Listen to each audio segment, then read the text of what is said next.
นี่ก็มาทำเฮียทำเจียทำเจียเสียคำเขาลงก่อนเนาะสันติพัดจังอันนี้ยืนกันเอาสบายตัวเทปปีโป้เพิ่นว่าเนาะโอ้มีแต่กระไฟหางเลยสัมผัสถ่ำเพิ่นว่ามาเกียเนาะ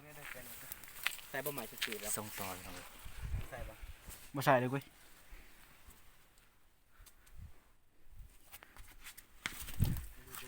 ลงมานี่คือตำเจียครับที่พวกเขาจะมารีวิวครับพอละเอาพอแล้วพอแล้ว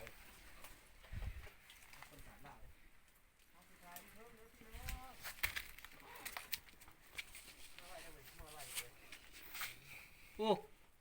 บ่มีหนามเด้อแต่เก่ามีนี่คือทำเจียครับเขาไปได้ไม่ใช่มีอีกครับนี่เขาบอก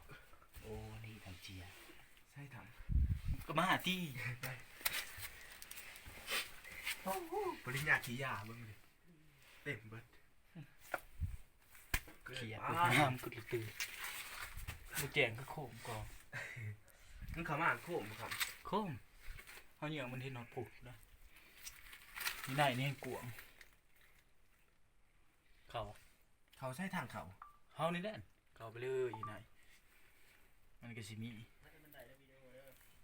นี่คือก้นเขาครับ เดี๋ยวยังซิวพี่น้องยัง นี่ครับ อันนี้เทิงครับ มันบอกเขาบอกนะมันเมื่อยไปย่างดูวันย่างสกุล โอ้เข่าแตกแล้วเนี่ย คนไทยเขาเนี่ย คือบ่มีเจียพี่น้องเลย หมูมีดอก เป็นโผล่ด้วย มีแต่เกียพี่น้องเลย เจี๊ย เข้ามาครับโอ้ยตายหมึกมีแฉง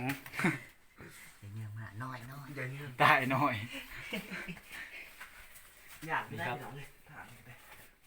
ยังก็ไปตีไฟมึงเขาเลยปะ ได้สิ แต่ใจด้วยพี่น้องเลย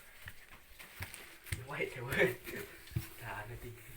มึงก็ยื่งให้มันเนี่ยตีมึงไม่ได้อัดบ่วิดีโอบ อลอัพอะไรเนี่ย หนาเลยทางหนาเลย แต่เก่ามีนะ เป็นหลักน้องไง นี่มันจะเป็นโพงครับเขาอีกบอก เลือกว่ายังเลือกว่าเนี่ย ยังเลิกเลยเว้ย โอ้ เก่าเขาบอกอีกวันหนึ่งเนาะ แต่ใจพี่น้องเลย เขามันนี่มันสิใหญ่ครับ แล้วมันสิแคบค่อย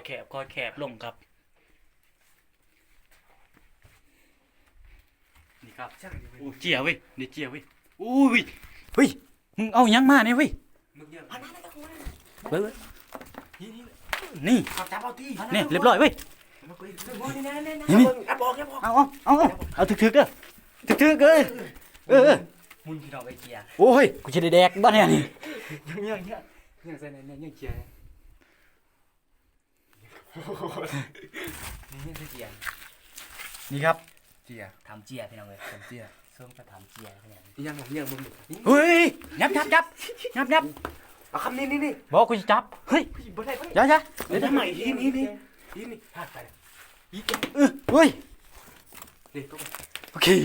บูมาคำเอาดีๆด้วยพี่น้องเลยเว้งคำ เจียยังบ่เจียพี่น้องเลย เฮ้ยจับ คำมันจะกบมือกู บอกครบมือนี่ ยังนี่ เอามา ค โอเค ำเรื่องมึงปาใส่พูด ดิ พี่น้องเลย ยังวะ ไฟจะไหนยังไฟจะไหน มึงกู เบิ้งในให้เขาเบิ้งในเกียบ แกล้งครับ บุแกงขอไป ขอจอบ การเอาเจียยังไฟพวกคนอื่นไปแล้วนะไปนะพี่อ้วน เฮ้ยไปแล้วเฮ้ยมาลีโลกคือกันเหยียบเลยครับเฮ้ยลี เฮ้ยเหยียบโอ้ย โอ้ยเกือบพี่น้องเลย พี่ยังกันอยู่ก็เองเดี๋ยวมีน้ำมึกเนี่ยมึง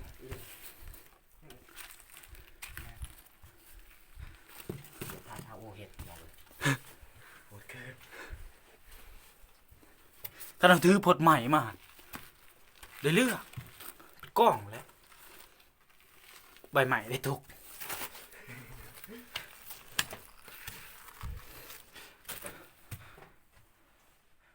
ดีเว้ย เจี๊ยบอ่ะ เออ เฮ้ย ดีอ่านเบิร์ดมาสิ พี่น้องเลย แกล้งบ่เว้ยอันดี เอากูเอง ได้ไปแม่หันไปเลย หัวใช้คำใหญ่ๆมึงหมดแล้ว ผู้ยังมีอะไรอยู่พอกลับหน้าเว้ยเดี๋ยวก่อนเด้อพูดดิอันดีโหดร้ายพี่น้องเอ้ย ปฏิคอยเด้อค่ากลับนี่ค่อยๆนี่คือการกลับครับ นี่คือการจ่างเลย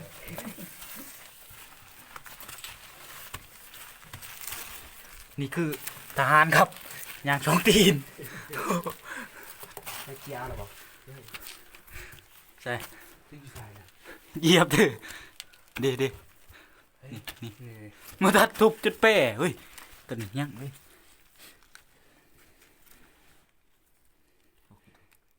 ถือได้ทันย่างคืนก่อนย่างก่อน นี่ครับเพื่อน นี่ครับเชียเก๊กรอ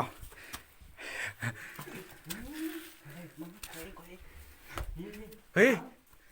มึงอย่าถ่วงดิ นี่ เอาใหม่ดิพอก่อน พูดมาไอ้ลี่ นี่พี่น้องครับยังใส่เดี๋ยวพอเนี่ยเดี๋ยวพอยังใส่ ลี่เตรียมลี่เบื้องหัน มันจับเลย ไ